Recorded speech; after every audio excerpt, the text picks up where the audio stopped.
We got the patient advocate here. I have Martellus Fuller with me today. We're doing our first episode on breaking the rules of racism.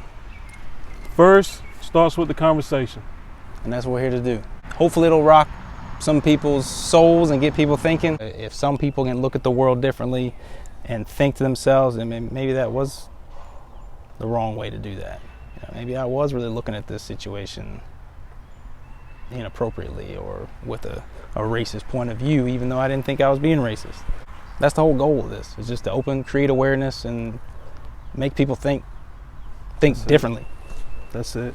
Instead of the same, what we've been doing for all these years. It's not working. Nothing's changing. It's not working. What you got? So, one of my first questions, my first question I'd like to start with is, what makes racist white people not like black people? I would like to know from your perspective. I know you're not a racist guy, but simply what makes white people dislike black people or vice versa? You know what I mean? Mm-hmm. Like, what is it? What is it that you see when you see us that caused you to dislike us? I think it starts with just comfort. I think it's an unknown. Mm-hmm. I think when someone is racist, it means they don't have experience or positive experience with anyone of the other race. Okay, that's a good point. So I think whether it was from your family, whether it was from how you grew up, or just not being around it at all, and then you hear from, generational thing, and they still think negative towards another race, and it's spoken of that way in the house, and then you just kind of grow up in it. To how are you going to know the other side of it? Right. There's certain avenues that can create love out of that hate, and I think I think a big thing is sports, team sports. Agreed. Football, that's where we go back to. Yep. In high school. Yep. I mean, that's, you have to learn to love the other race some way in order to know that you're the same. I agree. So if you grow up, whether you're growing up around hate or just indifference, if you don't see the love side, you're not going to appreciate other races. So what I'm hearing you say is, it's based off experiences. Mm. You know what I mean? Sometimes people have had negative experiences with the other race, and they automatically group everybody into one thing. They're all bad. Yeah. They're all wrong. I don't want to work with them. I don't want to deal with them. Mm-hmm. But we hear the term. See the term you used. Correct. I thought about that today. The 3 key words that you hear a lot lately, and this goes for all races. Mm-hmm. When you're looking at what's going on TV lately, if you use the words they, Agree. those, or them, that's racism. I agree, 100%. Because you're looking at one scenario and saying they, whether you're calling out one side or the other side, or you're talking about, black people, the cops, the white people, whoever you're talking about. When you use those terms to group everybody together, like you just said, yep. that's the foundation of racism. That's a valid point, but the point I was going to make is we hear all the time, especially when it pertains to the police, just one bad apple. You know what I mean? Not everyone's like that. Mm-hmm. We hear that over and over. You know what I mean? But we are to continue to trust the rest of them, because everyone else is assumed good and not like that. You know what I mean? But when you turn it into racism, you had one experience. Now you're assuming everybody's like that. Mm-hmm. Why doesn't the one bad apple apply to that situation? Yeah, it does depend on the person. It does depend on the person. You're right. And people can learn out of it too. I'm a firm believer that, going back to, I was learning because I've started asking questions about my own family lately. Mm-hmm. dad's sister married a black man. Okay. So I was like, well, how was that taken in the family? When he came into the picture, how did my grandma see it? How did my grandpa see it? Right. And neither of them were very happy about it, to be point blank. So that created tension in the family before they got married. Then, I mean, they started to support it as it went along, and within 3 or 4 years, my grandfather had a construction business with him as partners. Okay. So it went from, It changed very quickly from, why are you doing this, to acceptance, and not only acceptance, but building a partnership, of course, in a working environment. of course. But, excuse me for cutting you off, but you did something that I appreciate, and I challenge so many others to do. You went to your family, you asked questions. You know what I mean? I think for other races, we need to go to our race too. We need to go to the root of the problem. Talk to your aunts, talk to your uncles, talk to your family members to see, okay, well, what did this generate from, or originate from, I should say. Let's deal with the real questions and the real responses, because this stuff is deep. It goes from generations to generations. And it makes people real uncomfortable too. Yeah, and people don't want to deal with it. Yeah. You know, and we get it, but how are we going to grow as a country, as people, the one race, human race? Yeah. You know what I mean? Like, we got to evolve. And I don't speak for all black people at all. I speak from my perspective, my experiences, but I will say that we can't continue to allow what's been going on time after time after time after time. Like, we've been oppressed for years, man. And what we see in the country now is the pot's boiling over. The water's coming out of it. People are tired. We refuse to allow these things to continue to go on. That's why we need to have these tough conversations. That's why these laws need to be changed. I feel like we can change all the laws we want to change, but if we don't, as people, learn to love more outside of our race, nothing is ever going to change. You can change every law out there, but if you still don't love other races, it's the same. Yeah. Nothing's really changing. So just to piggyback off that, man, I challenge anybody, you know, go start a conversation with somebody that doesn't look like you. Just start it. Yeah. Hey, how you doing? What's on your mind? What do you have? What are some of your goals? What are some of your dreams? You know, we have more to bring us together than tear us apart. You know what I mean? Find a common ground. Find a place or a topic that you can relate to. It can be a relatable topic such as sports. Several races like sports, period. Yeah. Who's your favorite baseball team? Who's your favorite basketball team? Who's your favorite player? Start from there. Then start building that relationship. Yeah. Before you know it, over time, it's like, man, now you best of buddies, best of pals. You know, but 3-4 months ago, you might have worked with that person for 2 years and never even said a word. Happens all the time. Yeah. Happens all the time. And saying something is better than nothing. Like, you're not gonna get mad if someone comes up to you and says something like, if there's like, you know, how you doing? What do you think about what all's going on right now? We can still see that you're trying, man. Yeah. You're trying. It's a start. You know, we got to break down those barriers, man. We got to break down those barriers. Why this was so important to me, because I'm, you know, being white and talking about racism is a big, you know, breaking the rules. You know, I'm not allowed to do that. No one's allowed to do that.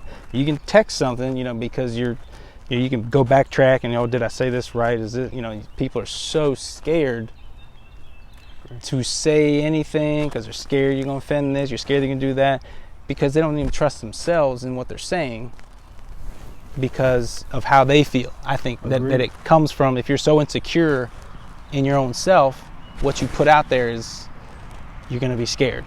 You know, did I say this? Did I say it the right way? You know, and I know everybody's so damn sensitive on the internet, everything gets taken the wrong way. It does. So that's why this is in person, this is real. But me, going back to my point, being white and talking about this, my point is white people can relate to me that couldn't relate to him. Absolutely.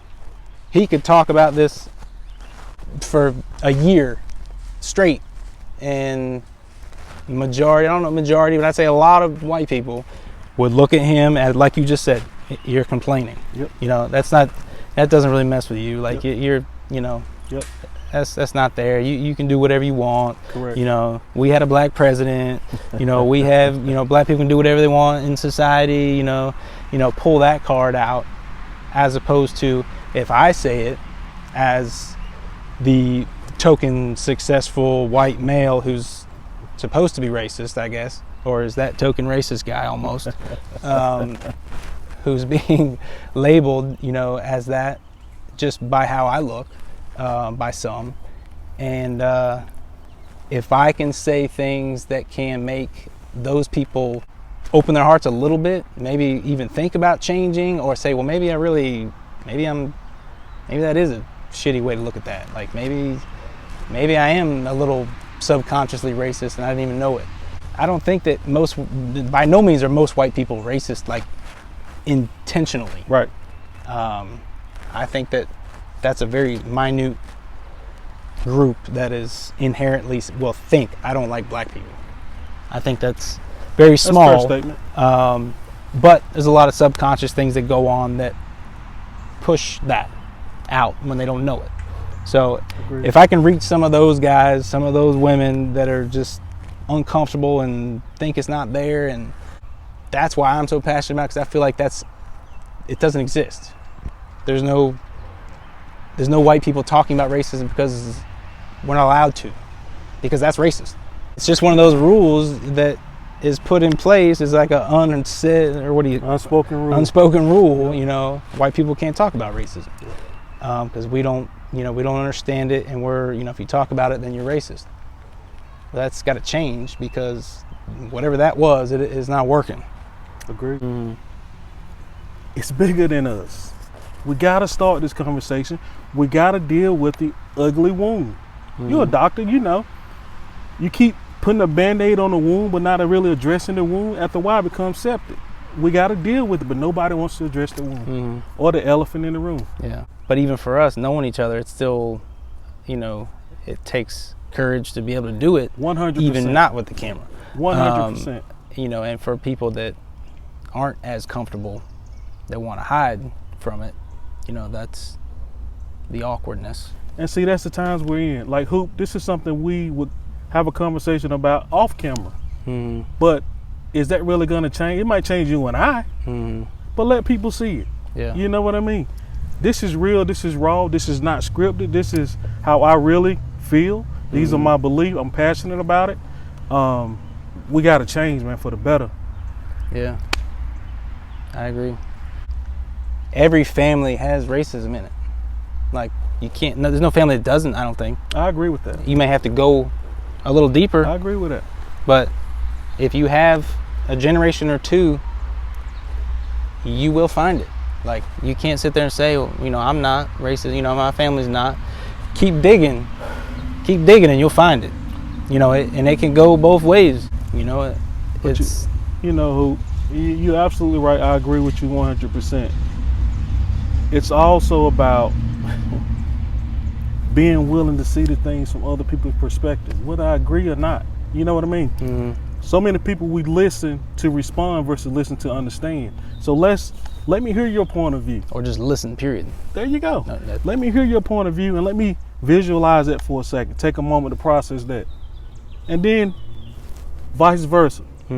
Allow that human side of each one of us. Become, I would say, vulnerable. You know what I mean? Listen, man. Put yourself in the other person's shoes. We're not, so many people say, well, get over it. It happened. It's just not something you can just get over. You know what I mean? These things are woven into the fibers of America, man. Yeah. Woven into it, where you may get opportunities that I won't. Just solely because how I look. I may be more qualified on paper. Yeah. So we show up for the same interview. So if you're interviewing us coming into this, say we're whatever job, Martellus walks in and he's more qualified than I am. And then 2 hours later, I come in. What you know, what do you think is going to happen? Do you think that's played out the same every time? Or if it's a woman, or if it's, you know, Correct. someone of, you know, any other race, you Correct. know, what people want to fill some positions with certain figures that they have in their head, whether they think it's softer on the eyes, Yep. or, you know, that's just, it's wrong because you're not basing it on anything except an appearance, you know. And also one other thing I've been a part of, don't staff to a position because you're staffing to a number. I got to have X amount of black people on staff so I don't appear racist. Mm-hmm. You know what I mean? So, we have 10 people, now I need at least 2. Let me hire that person. That happens too. You know, that's a different example, Mm-hmm. but it's something else that's real out here. And it's You not know, based on qualifications, it's based on Of course. other rules like course. that are put in place. Yeah. Of course. And then someone else doesn't get the job for the reason that's almost the same, just applied in a different way. Correct. And those rules are, you know, put in to help correct the first example. At the same time, you know, do they balance each other out? Is it really right? They shouldn't need to be there in the first place. You know, and that's a tough, that in itself is a huge discussion. You know, is there a way to make it all about that one person, Right. instead of everything else? Plain and simple. But are we willing? We're not ready for that. That's No, for sure. not at all. That's what I was about to say. Are we willing to really take that look at ourselves? Yeah. Take that look at our policies and our procedures. Mm-hmm. You know what I mean? Who put those policies and procedures, those laws in place? You know what I mean? I feel like in America, the laws that we abide by, it works for the people that it was designed to work for. Mm-hmm. You know what I mean? That's a whole nother category. We'll probably get into that later. But it's working exactly how it was designed to work. So it's one of those things, who I'm very passionate about it, man. You know what I mean? We have all these different movements. We have the Me Too movements. We have so many other movements, man. But is there a true movement that deals with racism? I think it's past time. Mm-hmm. What we're seeing in the country today and other countries, man, people are fed up. People are fed up. We're tired. Because it's motivations. It's I mean, motivation. you got to see what's the real root of each movement. Correct. What's the financial gain? Who's in charge of it? Correct. Who's pushing it? Who's setting up events? Who's going to the events? Who's willing to have a discussion that's heading these groups? I agree. You have certain people that will talk all they want on one spot, but they will not have a debate with anybody on the At other all. side. At all. You will never see it. At all.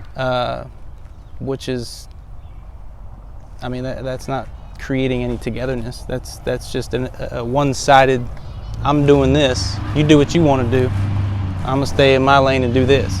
And that's not helping. We talk about being all-inclusive and, you know, bringing everyone together. You know, all-inclusive sound good for a resort.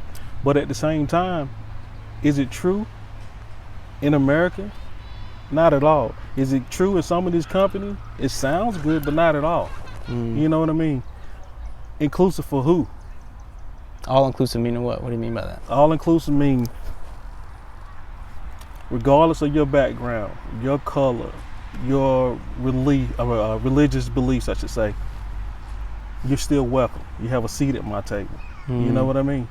And if I am building an organization, if I am building whatever, and my mission is all-inclusive, that means it's for everybody. Black, white, green, yellow, gay, straight, it doesn't really matter. All-inclusive means all-inclusive. All-inclusive resort says everything's already been paid. It's all included, right? Yeah. One other question, you know, while we are around this topic, at what point and what age do our kids, meaning black kids, do we go from cute to a threat? In your opinion? And you have to perceive it that way to see it that way. That's a real question. It is. I mean, he's cute, handsome.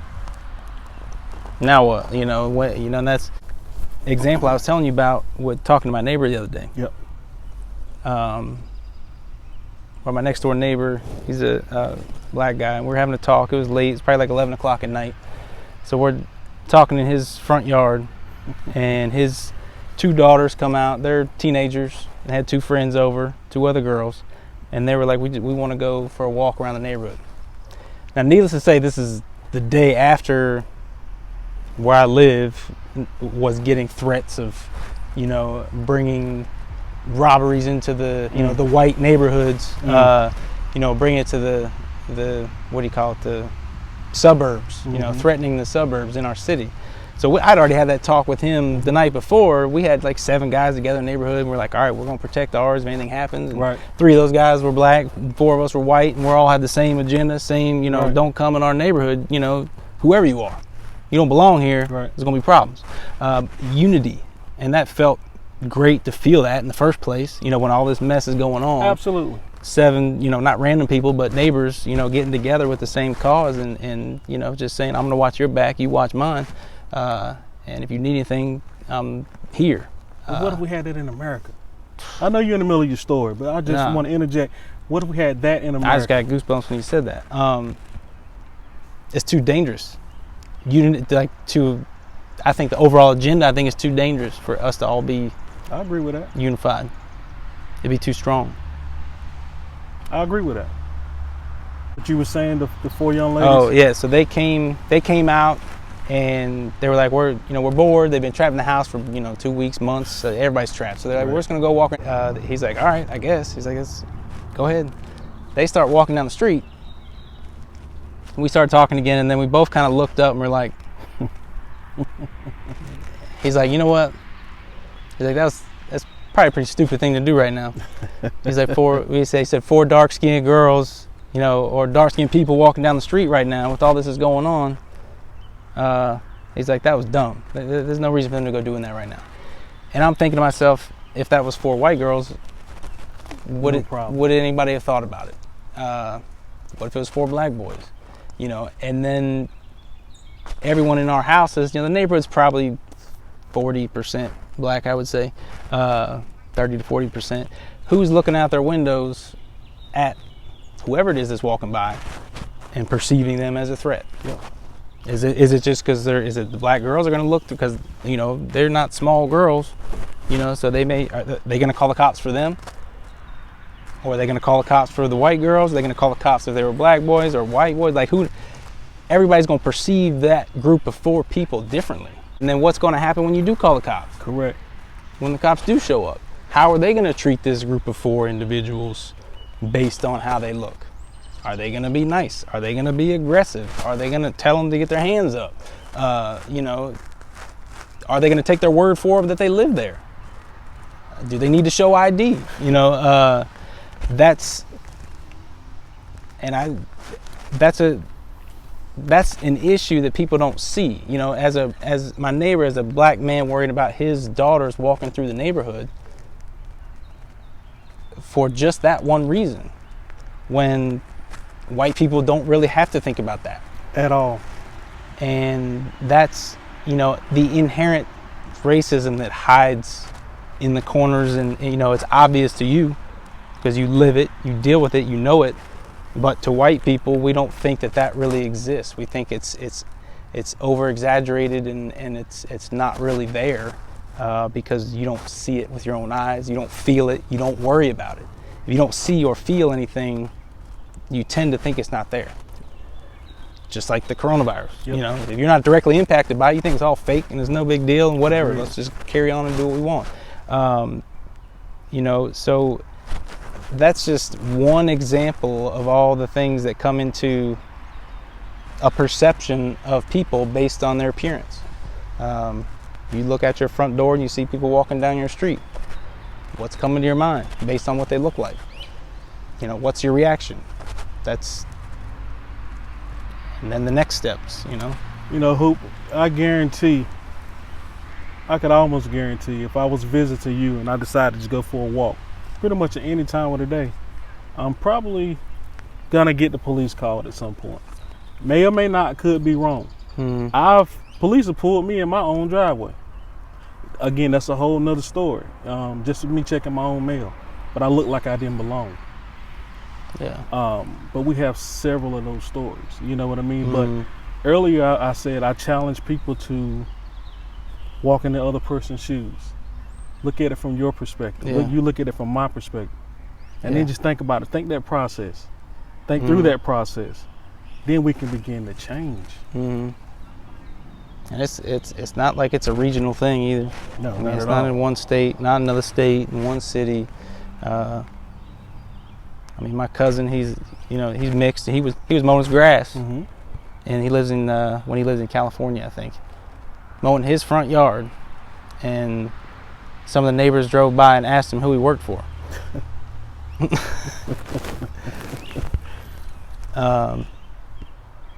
Because I guess no one in that area mows their own grass.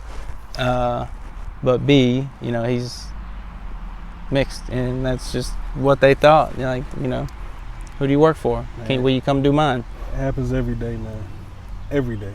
But people don't realize it. Yeah. And here's another thing that happens. Even when we speak on these things, it's viewed as we're complaining. Yeah. But someone else that looks like you can share the same complaint as they state, but they'll say, "Oh, thanks for the feedback." See the difference? Mm-hmm. It came from me, I'm complaining. It came from you, "Oh, thank you for the feedback." Mm-hmm. Yeah. I'm tired of dealing with that. So we go back to our stereotype conversation. So we go into stereotypes. Martellus, he looks his certain way. I look my certain way. People look at him differently. They look at me differently. Of course. So you look, and the first thing you may think, just think about it. Take a second and just think, where do you think my background is? What have I done? Did I get in trouble? How much trouble has he been in? Has he been to jail? Has he been arrested? Have I been arrested? So just think about that for a second. So should we really get into that and let that out of the bag? Let's let it ride how it's riding, man. So how many times have you been arrested? So officially arrested, 0. Oh man, I have my fair share of stories around getting pulled over, man. As a people, for me, it's like when I see the law, when I see the police, it's like it tense up. Like I have nothing to hide. I don't have a criminal background whatsoever. I've been arrested outside of a car because of an assumption the police made, and that's a whole nother topic, but I've not arrested, been in handcuffs because of a mistake the police made. How many times have I been to jail? None. He's been pulled over. Never breaking the law. Well, he might have been speeding or something, a time or two. Speeding. Okay, so we can't say never, but never been in trouble enough to be arrested. Never, all the things that they're assuming by pulling him over, not there. Nope. Keeps happening, keeps happening, keeps happening, keeps happening. He keeps staying patient, keeps staying patient. That, going into that, and then you add his kids in the situation. When you get pulled over and your kids are in the back, that does something to them. That's your kids are like, well, why are they pulling you over? Why are the police messing with you? If you weren't doing anything, Daddy, why did they pull you over? How do you explain that to your kids? And how do they not get a perception of the police when that happens? How do they not grow to resent the police because they're messing with their dad for no reason? Because you drive a nice car. He drives a nice car, he gets pulled over. I drive a nice car, which I don't. But if I did, I wouldn't get pulled over for that reason, because I'm white, and that's, okay, and that's, it's expected, or whatever. Yeah. But that stereotype, young, black man, driving a nice car, what's your first thought process? Is he a lawyer? Is he a doctor? Or is he a drug dealer? Or, did he steal it? You've even stopped driving certain cars. Absolutely. Tell them Absolutely. I've shared a couple things with you. At one point, I used to get pulled so much, man, that as soon as I saw them turn around, I would just automatically pull over. Imagine that for a second. You should never get to a point to where you're expected to be pulled. Even when you're not speeding. Even when you're not doing anything wrong, Certain vehicles I've had in the past. And no, he doesn't have fancy rims on. No, not at all. Not at all. Certain vehicles I've had in the past, I've been pulled over. First question that the officer asked me, state troopers asked me is, does this vehicle belong to you? So I heard him the first time when he said it, but I was like, I'm sorry, could you say that again? He said it with the same aggression. Does this vehicle belong to you? And I'm like, are you kidding me? Like, why are you really stopping me? But here you go. Here's my license and my registration. They all match. That shouldn't be a question you lead with. You know what I mean? So I used to get pulled so much, man, that I stopped even driving the vehicle. Because, again, the attention that it gets. Yeah. That's not something you want, man. Why are you pulling me based because I look like I'm driving something that I shouldn't be driving? This is real. This is our reality. For people that look like us, you automatically assume the worst. That shouldn't be the case. I've had experiences with my daughter. My daughter has been in a vehicle. Actually, I was on my vehicle and my wife was on her vehicle following me home one night. Run through a traffic check. It's fine, no concerns, and I have a registered gun. It's fine, and I know when I go through traffic check, I automatically take the gun out, put it on the dash. I even take my clip out. Boom. Approach the officer. The officer said, officer pulled me over, or approach the car, I should say. I immediately say, sir, here's my gun on the dashboard, just so you know. Officer said, okay, that's fine. Other police officer around the car, on the opposite side of the car, he sees the gun on the dashboard and automatically yells out, gun, gun, gun, gun. What does the other officers do? Rush to the car. Now, mind you, I did what I was supposed to. I told the officer at my window. And what did the one that was standing right there say? He didn't say anything? No, the one that was standing at my window? Yeah. Step out the car. Step out of the car. Like he didn't hear you in the first place. He heard me initially. He said, I said, sir, I have my gun right here on the dashboard. That's fine. That was the initial response. The other officer on the other side of the car obviously didn't hear the conversation and yelled, gun, gun, gun, gun. Now, all of these officers approached my car. Now, mind you, I told you there's my wife who was pregnant at the time, my daughter, I think 8 or 9 at the time, and my mother-in-law in the car watching all this go down. Imagine that experience. You can't erase that from an 8-year-old daughter's or 8-year-old child's memory. Yeah. You know what I mean? Everything that's played out, they watch TV just like everybody else watch TV. Now, she know her dad hadn't done anything wrong, but you sit there looking at the police approach your dad's vehicle. All for doing what's right.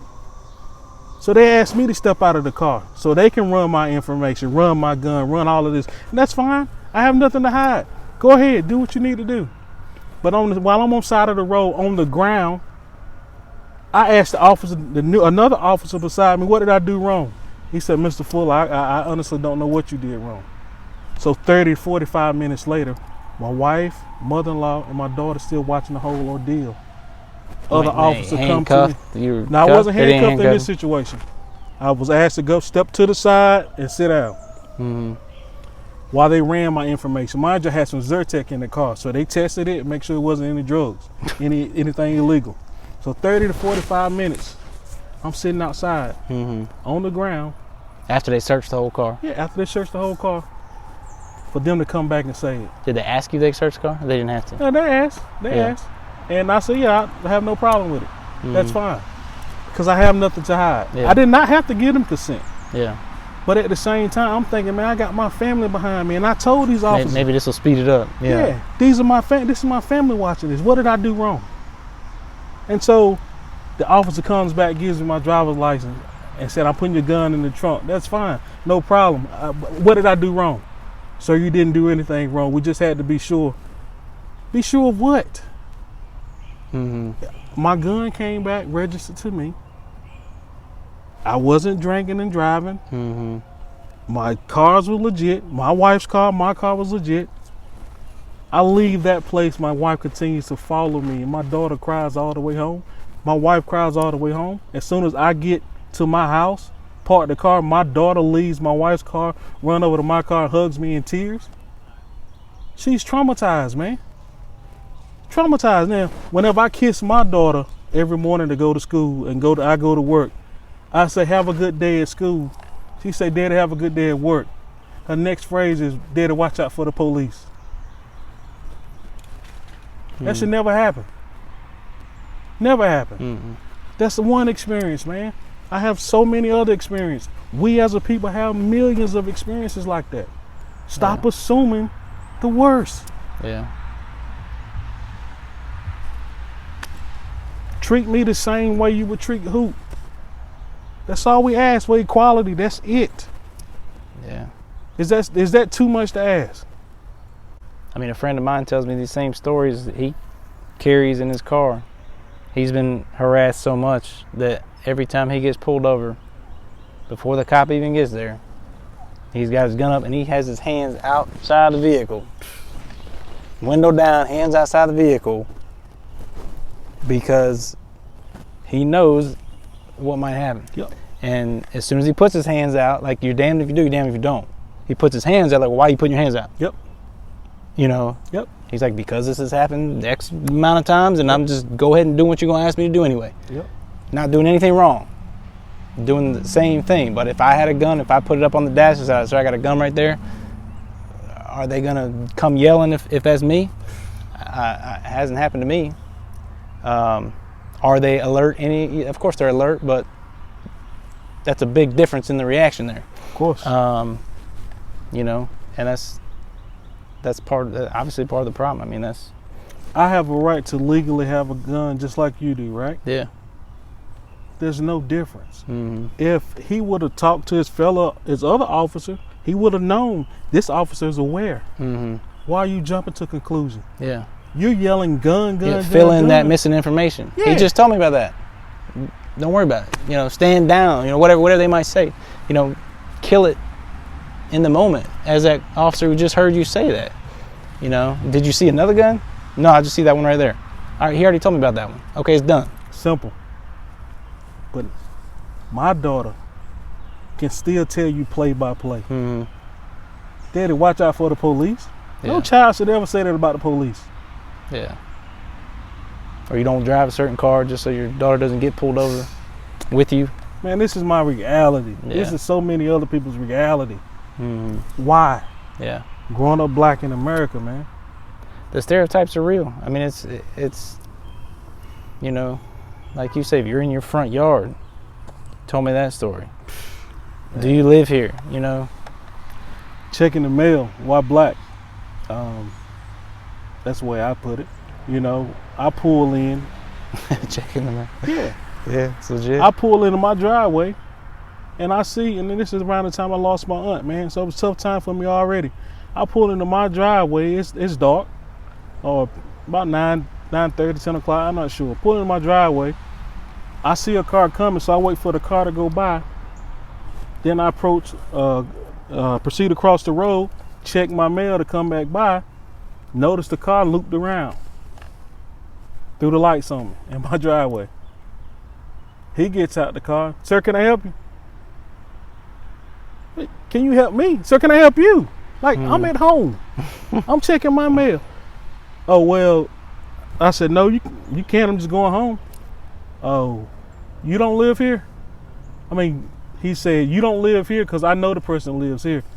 I said, oh, yeah, I don't live in this house. I live up this road, up this driveway. Mm-hmm.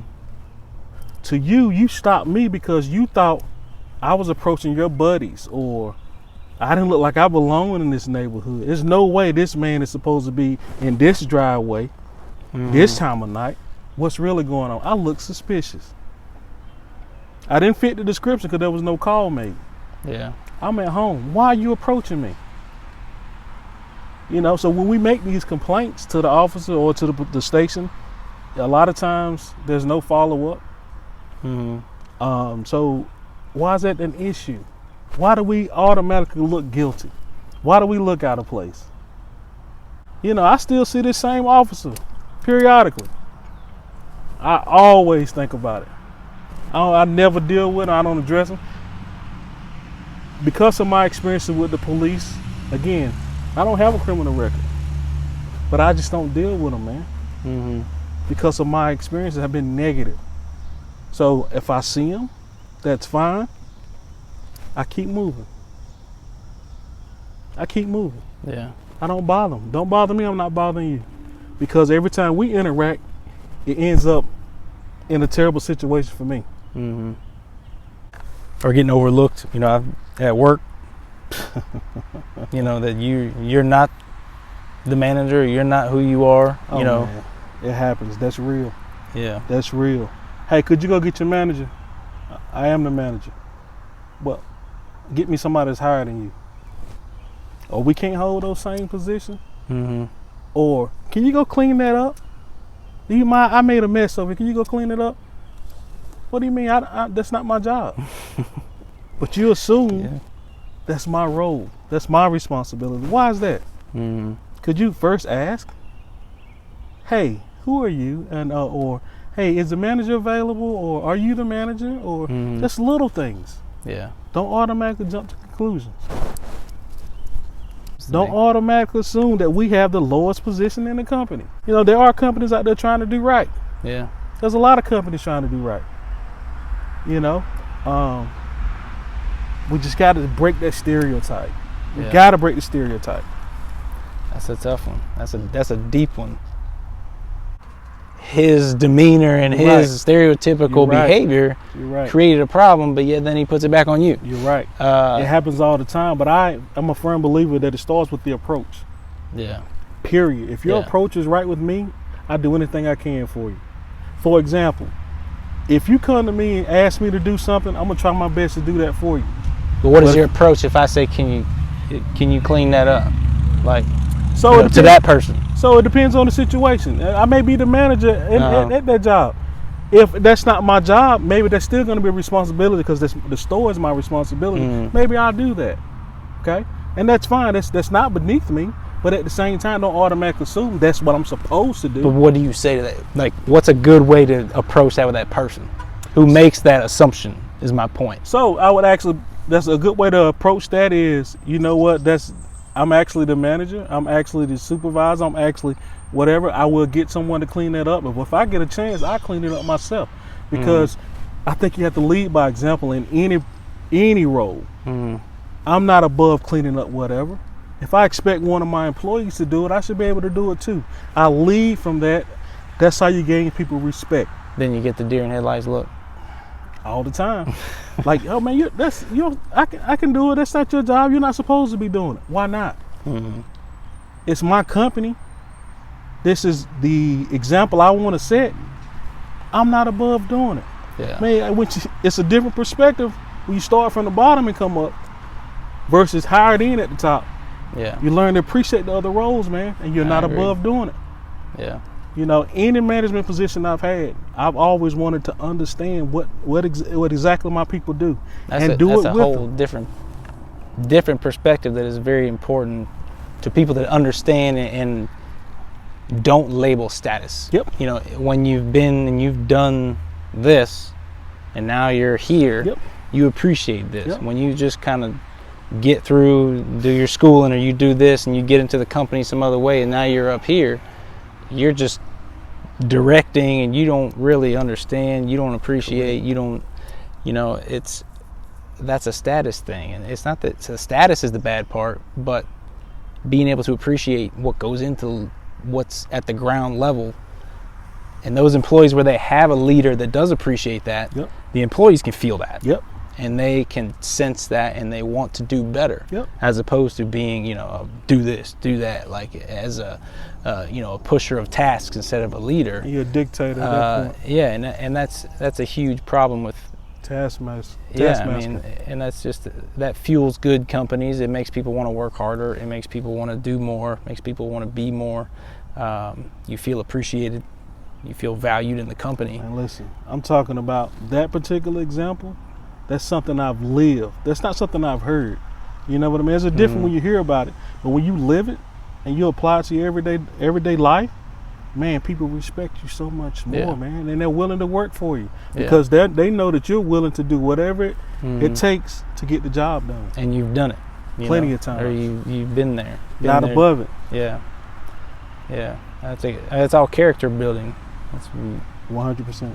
And people don't, just like learning one side of things. If you don't learn tasks and the grit, you know, I mean, that builds people, and that's not just a saying, you know, that builds character. I mean, I wouldn't have it any other way, man. Yeah. I would not have it any other way. It makes me appreciate my background, makes me appreciate where I come from. It makes me appreciate the employees that work for me, because you realize, man, they bust their butt a lot of the time. Yeah. But you're just looking at the numbers. You're looking at the reports. As long as the numbers and the reports are fine, that's fine.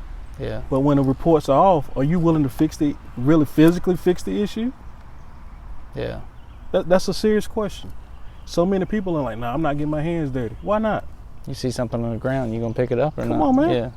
And I think that's, when you talk about higher level education, I think that's a big problem. Not that those people are a problem, but a lot of people with higher education, they skip right through school to school to school to position. And if you were all school and all internships and all high this and that, and then by the time you get somewhere, you never really had the appreciation for ground level stuff. Correct. When you've, you know, worked summers doing, you know, construction, and you've done, you know, all the stuff nobody wants to do in your summers. Like, I mean, that's what I did growing up. You know, you work every summer in different things, and you learn what you like, you learn what you don't like, but you learn to appreciate how hard people work. So when you're sitting in the office, you know, in the air conditioning, you know what the alternative. Sometimes I feel like I'd rather be outside doing manual labor some days, because I just appreciate that sometimes. But that's just, nobody likes doing the same thing all the time. But you know, that you got to appreciate what other people do, what other people are, and when you appreciate other people, you start to relate more. You start to have some ground of common. There we go. You know, relatability. Whether you're talking about race, you're talking about status, if you see yourself here and you see someone else here for any reason, that's a complete disconnect. Correct. That relationship cannot exist. Correct. If I saw you as below me, we would have no relationship. Period. You wouldn't know anything about me. We would never be having this conversation. But that's, whatever that status may be or that reason may be, as soon as you elevate yourself above somebody, you can be in the highest position in the country or in the world or in your company or in your, you know, the richest person. But if you can't relate to anybody else, you're lonely.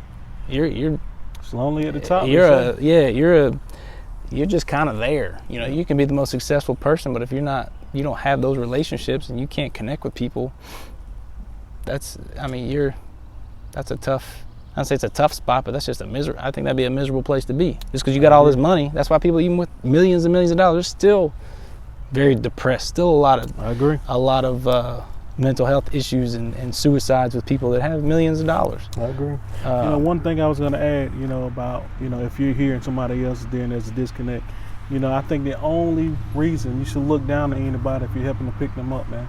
Plain and simple. Other than that, you don't look down at people at all, regardless of race, regardless of class, regardless of anything, man. We're all guys' kids, period. And if we lead from that place of love, man, you don't look down on nobody unless you're bringing them up with you. Period. I'm passionate about that. I'm a firm believer of that. You don't look down on nobody. Just talk.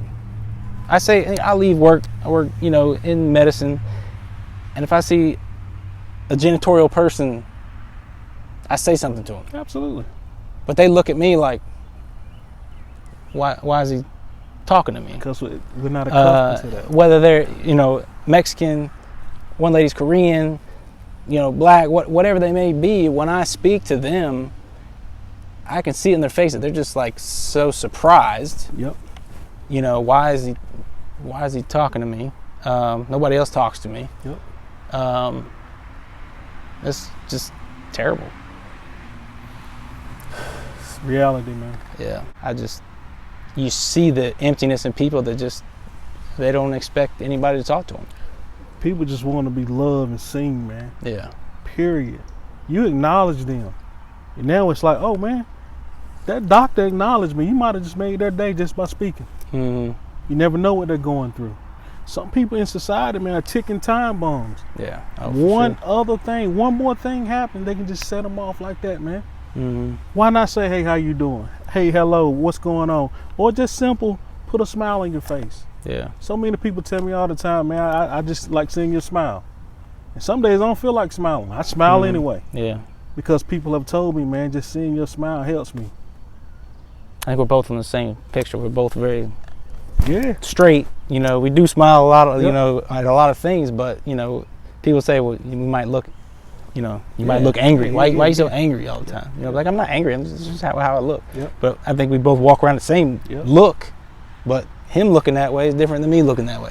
100%. To some people. So, but you know, the people that take a chance to get to know us, man, they end up loving us. Yeah. But you couldn't get over how I look, so you didn't even want to approach me. And you looked angry or something. Come on, man.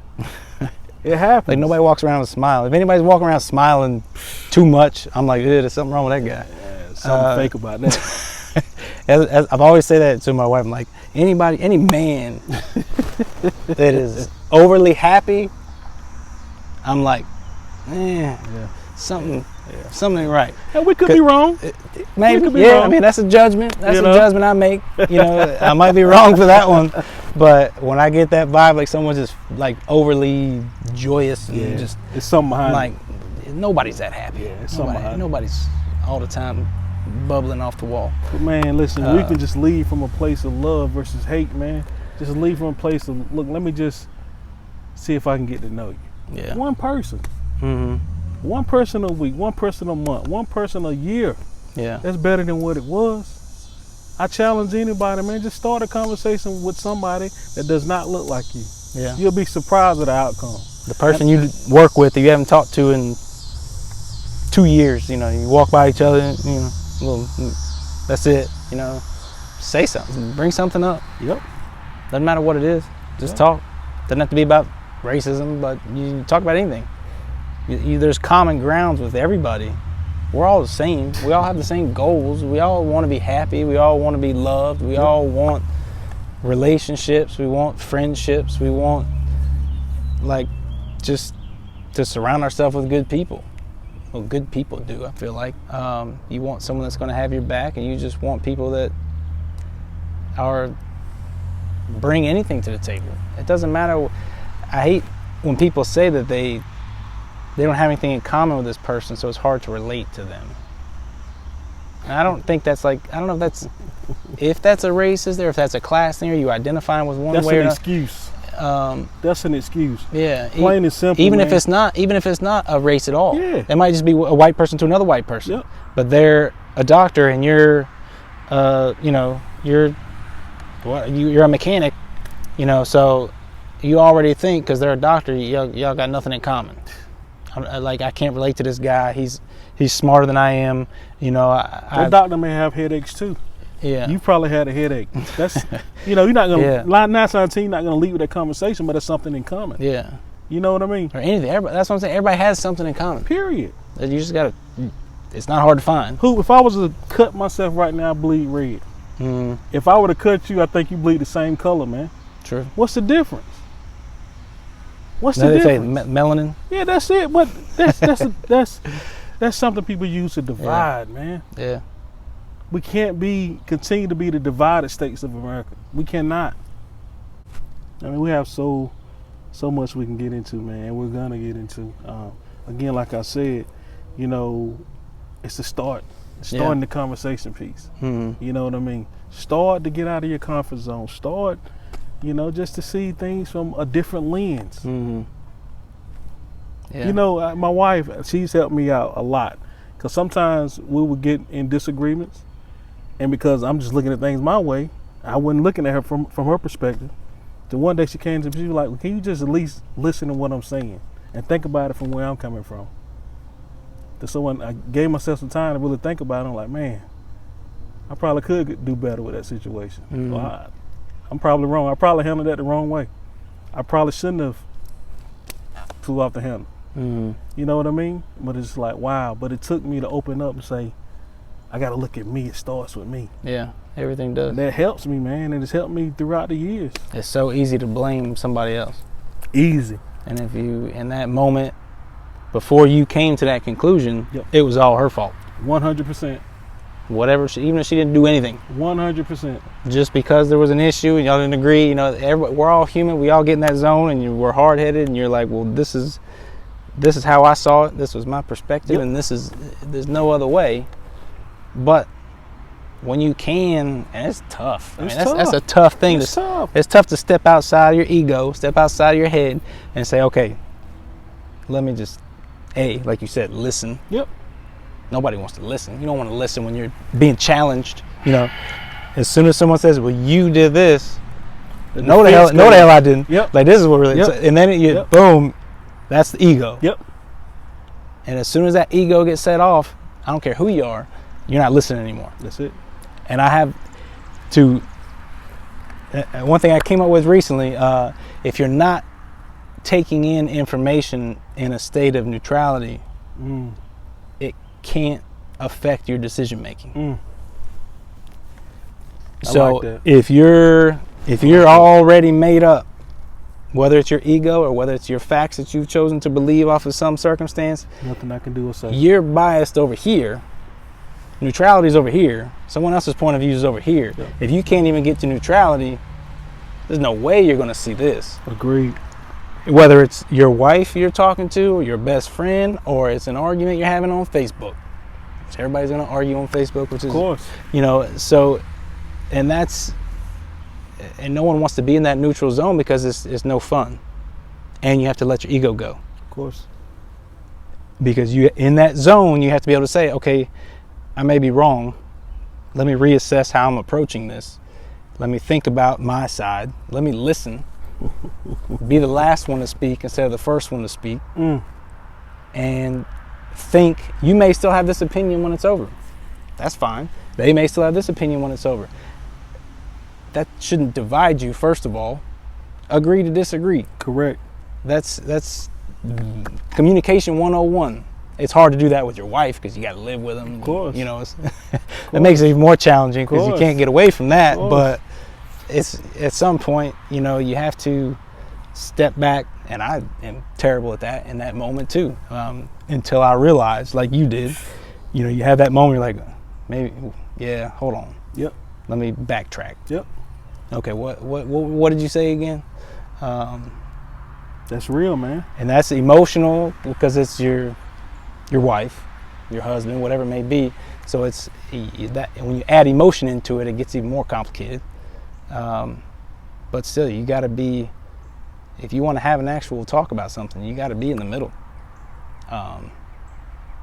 You know, if we had someone on here who really was outwardly racist, Yep.